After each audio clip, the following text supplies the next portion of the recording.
Hello అండి, welcome to BB review జోడి day 3. ఈ ఎపిసోడ్ లో హాట్ టాపిక్ మణికంఠ అండ్ అదే విధంగా బిగ్ బాస్ లో కూడా ఈ 3 days లో హాట్ టాపిక్ మణికంఠనే. సో ఇప్పుడు ఈ వీడియోలో మణికంఠ యొక్క కంప్లీట్ అసలు పాజిటివ్స్ ఏంటి, నెగిటివ్స్ ఏంటి, అసలు ఎందుకు ఆయన ఇంత సింపతి కార్డ్ ప్లే చేస్తున్నారు, అసలు ఎందుకు ఆయన ఇంత ఓవర్ రియాక్ట్ అవుతున్నాడు అని మొత్తం క్లియర్ కట్ గా అయితే మనం ఇప్పుడు ఎక్స్ప్లెయిన్ చేయబోతున్నాం. సో మీరు ఖచ్చితంగా ఈ వీడియోని స్కిప్ చేయకుండా లాస్ట్ వరకు అయితే చూడడానికి ట్రై చేయండి. ఇక లేట్ చేయకుండా వీడియోలోకి అయితే వెళ్ళిపోతాం. అందుకన్నా ముందు మీరు గనక మన ఛానల్ ని ఫస్ట్ టైం చూస్తున్నట్లయితే అర్జునాక్ష ఛానల్ కి సబ్స్క్రైబ్ చేసుకోండి. అలానే వీడియో నచ్చితే లైక్ ఇచ్చేసండి, బెల్ సింబల్ ఆన్ లో పెట్టుకోండి. ఇంకా లేట్ చేయకుండా వీడియోలోకి వెళ్ళిపోదాం. మణికంఠ గురించి ఫస్ట్ పాయింట్, జస్ట్ ఈ ఫస్ట్ వీక్ లోనే ఆయన సింపతి కార్డ్ తో ఆడుతున్నారు. అంటే ఆయన మాటిమాటిగా ఆయన బ్యాక్గ్రౌండ్ డీటెయిల్స్ చెప్పడం, ఆయన పాస్ట్ గురించి బయటికి తీసుకురావడం, అందరితో చెప్పడం, ఇట్లా సింపతి కార్డు అదే విక్టిమ్ కార్డ్ యూజ్ చేస్తున్నట్టు అనిపిస్తుంది. సో ఇది ఇలా యూజ్ చేయడం కరెక్టా కాదా? సో నా పాయింట్ ఆఫ్ వ్యూలో వచ్చి సింపతి కార్డ్ అనేది పక్కన పెడితే ఈ రోజు ఆయన మాట్లాడాడు, ఆయన పాస్ట్ గురించి డిస్కస్ చేశాడు, అది కరెక్ట్. ఎందుకంటే అందరూ ఆయన అంటున్నారు కదా, నువ్వు ఒంటరిగా ఉంటున్నావు, నువ్వు ఎవరితో కలవట్లేదు, నువ్వు ఏదేదో నీలో నువ్వే మాట్లాడుకున్నావు. ఇప్పుడు ఆయన పాస్ట్ మనకి తెలుసు కాబట్టి మనకి అర్థమైంది అసలు ఏంటి, ఎందుకు అలా ఆయన అలా ఉంటున్నాడు, ఎందుకు అలా అయిపోయాడు అనేది ఇప్పుడు తెలిసింది. తెలియకపోతే జనాలకి ఎలా పోర్ట్రేట్ అవుతుంది, తను నెగిటివ్ పర్సన్, తను ఒక మెంటల్లీ సంథింగ్ ఇట్లా అయింది అనేది తెలుస్తుంది, కానీ తన పాస్ట్ అనేది తెలియదు. ఇట్లా ఇప్పుడు తెలిసింది కాబట్టి తను ఓకే జనాలు ఎలా ఉంటుంది, ఓకే తను బిహేవ్ చేసేది కరెక్ట్. ఓకే, నువ్వు చెప్పినట్టు ఆయన ఏదైతే డీటెయిల్స్ ఈయన పాస్ట్ ఈ బ్యాడ్ ఫేస్ ని మొత్తం జనాలకి చెప్పాడో, అలా చెప్తే జనాలకు తెలుస్తుంది అని చెప్పి నువ్వు అంటున్నావు. అవునబ్బా, తను ఓకే బట్ ఏంటంటే ఒక్కసారి 2 సార్లు ఆయన కానీ జరిగింది 3 days. ఈ రోజే మొత్తం తన బ్యాక్గ్రౌండ్ అంతా చెప్పాడు, అర్థమైపోయింది. ఇంకా నెక్స్ట్ కూడా కమింగ్ ఎపిసోడ్ లో కమింగ్ డేస్ లో కూడా అలానే ఆయన సింపతి కార్డ్ ప్లే చేస్తుంటే అది మాత్రం రాంగ్. ఇప్పటితో ఇది ఆగిపోతే ఓకే, ఇప్పుడు మనకు అందరికి తెలిసిపోయింది కాబట్టి ఓకే ఇది తెలిసిపోయింది. కానీ నా ఒపీనియన్ లో ఏంటంటే ఆయన ఈ ఫస్ట్ 2 days లోనే కాకుండా ఈ ఫస్ట్ 2 days లో అంటే ఫస్ట్ ఒక 1 or 2 days ఆయన ఒక పాజిటివ్ ఎనర్జీతో ముందుకెళ్ళి ఆయన గేమ్ ని ముందు పెట్టి తర్వాత ఈ సింపతి కార్డ్ ని కానీ పెట్టుంటే అప్పుడు మేబీ జనాలకు నచ్చుండదేమో. ఎందుకంటే ఇప్పుడు అది సిచ్యువేషన్ లో అంటే 2 weeks తర్వాత ఏదైనా సిచ్యువేషన్ వచ్చి బయట పెట్టుంటే బాగుండేది. ఇక్కడ ఏంటంటే ఆయన ఎంట్రీ నుంచి ఇప్పటిదాకా మొత్తం ఈ విక్టిమ్ కార్డ్ నే యూజ్ చేస్తున్నారు. అంటే ఆయన ఈ సింపతి కార్డ్ తోనే ముందుకు వెళ్తున్నట్టు అవుతుంది. నెక్స్ట్ నెగిటివ్ పాయింట్ ఏంటంటే ఇనిషియల్ గా స్టార్టింగ్ వచ్చినప్పుడు విష్ణుప్రియ మణికంఠ కూర్చొని మాట్లాడుతున్నప్పుడు విష్ణుప్రియ ఏదో ఫెమినిస్ట్ అని చెప్పి ఒక వర్డ్ వాడింది. ఆ వర్డ్ వాడినప్పుడు ఆయన ఏంటంటే కొంచెం అట్లా గాబరా పడ్డాడు ఆ వర్డ్ తీసుకున్నప్పుడు. బట్ ఆమె ఏంటంటే చాలా క్యాజువల్ గా జోవియల్ గా అన్నది ఏంటి ఆ ఫెమినిస్ట్ అనే వర్డ్ ని. ఈయన ఆ ఫెమినిస్ట్ అనే వర్డ్ ని ఇప్పుడు మాట్లాడింది కదా, సో ఈమెని ఆ ఒక్క వర్డ్ తోటి నామినేషన్ చేయలేను కాబట్టి ఈమెతోటి అంటే ఒక 3 to 4 days ఇట్లా ఈ రిమైనింగ్ 3 days ట్రావెల్ చేసి ఈమె ఇట్లాంటి వర్డ్స్ ఏమన్నా ఏంటి అవతల వాళ్ళని అంటుందా లేదంటే నాతోనే అన్నదా అని చెప్పి ఒక జెన్యూన్ లాగా ఆమె ముందు ఫ్రెండ్షిప్ చేసి, బట్ ఏంటంటే టెస్ట్ చేయడానికే ఆమెతో ఫ్రెండ్షిప్ చేశాడు. బట్ ఇదేంటంటే ఆయన జస్ట్ టెస్ట్ చేయడానికి మాత్రమే ఆమెతో ట్రావెల్ చేశాడు ఈ 2 days or 3 days. ఇది నిజంగానే ఒక నెగిటివ్ వైబ్ అనేది క్రియేట్ చేస్తుంది ఆయన పైన. ఎందుకంటే ఇప్పుడు జెన్యూన్ అన్నప్పుడు ఆయన ఇలా టెస్ట్ చేయడానికి ట్రై చేయకూడదు కదా. ఆమె విష్ణుప్రియ కూడా పాజిటివ్ గానే జెన్యూన్ గానే కనెక్ట్ అయింది ఈయనతోటే.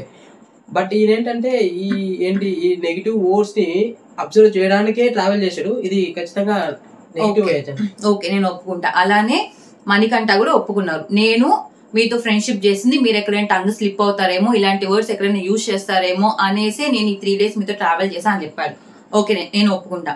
ఇప్పుడు మణికంఠ పాస్ట్ గురించి వస్తే తనకి తగిలిన ప్రతి మనిషి ఫేక్, ప్రతి మనిషి నెగిటివ్. ఓకే, సో తనకి ఏమైపోయింది, మనుషులంతా ఇంతే, మనుషులు ఎవరిని నమ్మకూడదు అన్న ఒక ఫీలింగ్ తన మైండ్ లో ఉండిపోయింది. అలాంటప్పుడు ఎవరో తెలియని ఒక అమ్మాయితో అంత క్లోజ్ గా అవ్వలేరు.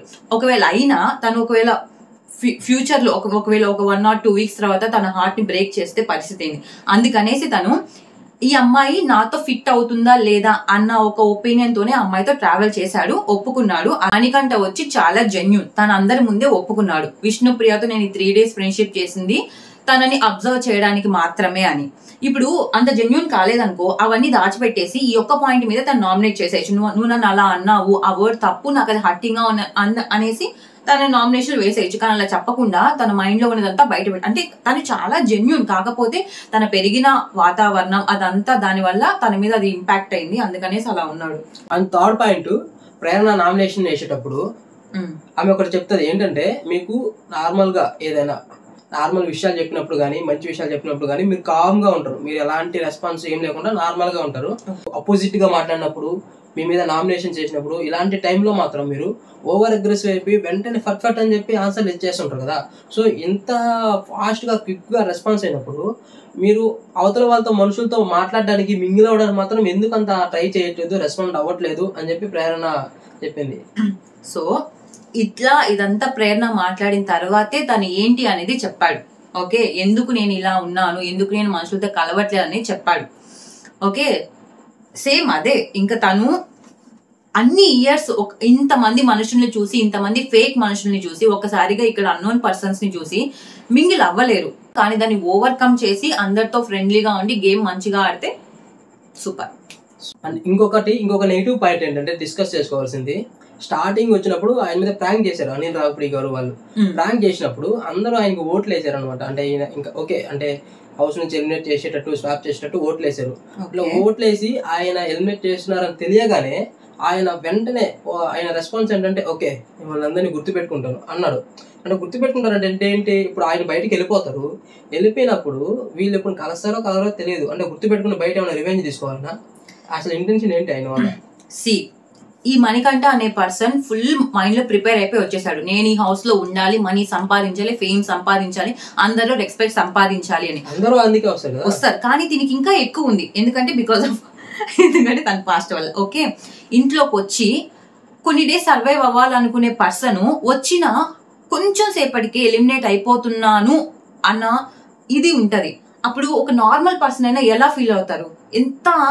ఎంత ఏడుపు వస్తుంది. తను ఆ ఏడుపుని ఓకే మిమ్మల్ని గుర్తు పెట్టుకుంటా అంటే తనకి తన బిహేవియర్ అలా అంటూ, అంటే ఆయన బయటికి వెళ్ళిపోతాడన్న భయము, బాధలు అలా అన్నాడు అంతే. అంతకు మించి ఏముంటుంది కక్ష వాళ్ళ మీద? ఎవరో తెలియని పర్సన్స్ మీద కక్ష బయటకి వెళ్ళి రివెంజ్ తీసుకోవచ్చేమో, అంత సీన్ లేదు. జస్ట్ ఒక హ్యూమన్ ఇంటెన్షన్ అంతే, అంతకు మించి ఏం లేదు. సో ఇవ్వండి ఇప్పటి వరకు నాగమణికంఠ మీద ఉన్నటువంటి అలిగేషన్స్ అండ్ అదే విధంగా ఆయన మీద వస్తున్న నెగిటివిటీ. మనుషులు 2 కేటగిరీస్ ఉంటారు. ఒకటి పాజిటివ్ గా మాట్లాడేవారు, ఇంకొక నెగిటివ్ గా మాట్లాడేవారు. నెగిటివ్ గా తీసుకునే వాళ్ళు, పాజిటివ్ గా తీసుకునే వాళ్ళు. ఓకే, పాజిటివ్ గా తీసుకునే వాళ్ళు పాజిటివ్ గానే ఆలోచిస్తారు, నెగిటివ్ గా తీసుకోవాలనుకునే నెగిటివ్ గురించి ఆలోచిస్తారు. సో ఇప్పుడు ఎవరు ఎలా అని కాదు, ఎవరి మైండ్ సెట్ ఎలా అనేది అంతే. తన గురించి ఎవరు ఎలా ఆలోచిస్తున్నారు అనేదే మనం అర్థం చేసుకోవాలి. అంటే తను బ్యాడ్ అని కాదు, గుడ్ అని కాదు, తన పర్సనాలిటీ అంతే. అది ఎవరు ఎలా ఆలోచిస్తారో అది ఇంక వాళ్ళ ఇష్టం. అండ్ ఫైనల్ గా మణికంఠ గేమ్ విషయానికి వస్తే ఆయన అప్డేట్ చేసుకోవాల్సిన విషయం ఏంటి అన్నా ఉందా అంటే, ప్రతి ఒక్కరికి పాస్ట్ అనేది ఉంటుంది, బ్యాడ్ ఫేస్ అనేది ఉంటుంది. అక్కడ ఎంటర్ అయిన 14 మందిలో ప్రతి ఒక్కరికి అంతా ఏంటి సక్సెస్ఫుల్ లైఫ్ జర్నీ అయితే లీడ్ చేస్తున్నారు. వాళ్ళకి కూడా అందరికీ పాస్ట్ అనేది ఉంటుంది అక్కడ లోపలికి వెళ్ళారంటే. సో ఇప్పుడు బిగ్ బాస్ హౌస్ కి మనం వెళ్ళాలి అని నిర్ణయించుకున్నప్పుడు ఈ బ్యాడ్ ఫేస్ ని, పాస్ట్ బ్యాగ్ ని మొత్తం బయటపడేసి జస్ట్ గేమ్ ఎలా ఆడాలి, ఈ గేమ్ మనం ముందుకు ఎలా వెళ్ళాలి అన్న ఇంటెన్షన్ తోనే మనం బిగ్ బాస్ హౌస్ లోకి వెళ్ళాలి. ప్రతిసారి ఇట్లా ఏంటి ఈ విక్టిమ్ కార్డ్ ని పట్టుకొచ్చి ఈ సింపతి గేమ్ అయితే ఆడడానికి అయితే ట్రై చేయకూడదు. ఇంకొకటి ఏంటంటే ఆయన ఆల్రెడీ ఫిక్స్ అయిపోయారు, ఓకే నేను వెళ్ళిపోతానేమో, నేను వెళ్ళిపోతే నేను ఇంకా ప్రూవ్ చేసుకోలేనేమో అని చెప్పి ఆయనకి ఆల్రెడీ ఫిక్స్ అయిపోయారు. అలా ఏంటి బ్యాడ్ మైండ్ థాట్ తోటే అయితే అస్సలు ఉండకూడదు బిగ్ బాస్ లో ఉన్నప్పుడు. బిగ్ బాస్ పిలిచినప్పుడు మణికంఠని మీరు ఎందుకు అలా అప్పుడే డల్ అయిపోతున్నారు అన్నప్పుడు ఇంకా ఓవర్గా రియాక్ట్ అయిపోయి ఓవర్గా లో అయిపోయారు. ఆయన ఏడ్ చేస్తున్నారు, అవన్నీ అవసరం లేదు నాకు తెలిసి. ఎందుకంటే ఆల్రెడీ 3 days అయింది, ఇంకా గోల్డెన్ గేమ్స్ ఉన్నాయి కదా, గోల్డెన్ టాస్క్ ఉన్నాయి కదా, అవన్నిటిని ఈయన ఎలా ఏంటి రిసీవ్ చేసుకుంటారు? ఇప్పుడు బిగ్ బాస్ తనకి చెప్పారు కదా, తను కూడా బిగ్ బాస్ కి చెప్పాడు నేను అన్నిటిని వదిలేసి గట్టిగా ఆడతాను గేమ్ అనేసి చెప్పాడు కదా. సో చూడాలి మరి అంత గట్టిగా ఆడితే మాత్రం ఖచ్చితంగా హౌస్ లో ఉంటారు, లేకపోతే ఇంకా జనాలే డిసైడ్ చేస్తారు. ఇదండి మణికంఠ గారి గురించి కంప్లీట్ డీటెయిల్స్. అండ్ ఈ నామినేషన్స్ లో మనం ఇంకొక చెప్పుకోవాల్సిన విషయం ఏమన్నా ఉందా అంటే ఆదిత్య ఓం గురించి. ఆయనకి కొంచెం తెలుగు కొంచెం అలా ఉంది, బట్ ఆయన చెప్పిన పాయింట్స్ చాలా పర్ఫెక్ట్ గా ఉన్నాయి అండ్ చాలా క్లియర్ అండ్ కట్ గా ఆయన చెప్పిన రీజన్స్ కూడా నామినేషన్స్ చేశారు కదా, చాలా పర్ఫెక్ట్ అండ్ క్లియర్ గా ఉన్నాయి. ఆయన నామినేషన్ చాలా బాగున్నాయి. అండ్ మామూలుగా ఈ 3 episodes చూసుకుంటే తన స్క్రీన్ ప్రెజెన్స్ ఎక్కువ లేదు, అయినా కూడా ఈ నామినేషన్ లో తన పాయింట్స్ విని నేనైతే చాలా ఇంప్రెస్ అయ్యాను. క్లియర్ కట్ గా చెప్పేశారు తన పాయింట్స్ అయితే, అంటే ఎగ్జాక్ట్ గా చెప్పేశారు. ఇంకొకటి ఈ విషయంలో నామినేట్ చేయలేదు, అదైతే నిజంగా కొంత చెప్పుకోదగ్గ విషయం అనమాట. ఇంకొక కంటెస్టెంట్ గురించి మాట్లాడుకుంటే సోనియా ఆకుల. ఈమె నువ్వు అసలు మాట్లాడదు, అస్సలు అపోనెంట్ నే మాట్లాడనివ్వట్లేదు. ఈమె ఈమె ఏంటంటే ఈమె గేమ్ చూస్తున్నప్పుడు కొంచెం యాటిట్యూడ్ ఇవి తగ్గించుకోవాలి విధానం. ఇప్పుడు ఎవరైనా అడుగుతున్నారంటే ఇర్రెస్పాన్సిబుల్ చెప్పు. ఈమెకున్న కాన్ఫిడెన్స్ ఏంటంటే తెలుగు బాగా వచ్చే ఈమెకి, అండ్ రిమైనింగ్ వీళ్ళు ఉన్నారు కదా ప్రేరణ అండ్ యష్మి, వీళ్ళకి తెలుగు అంతగా రావట్లేదు.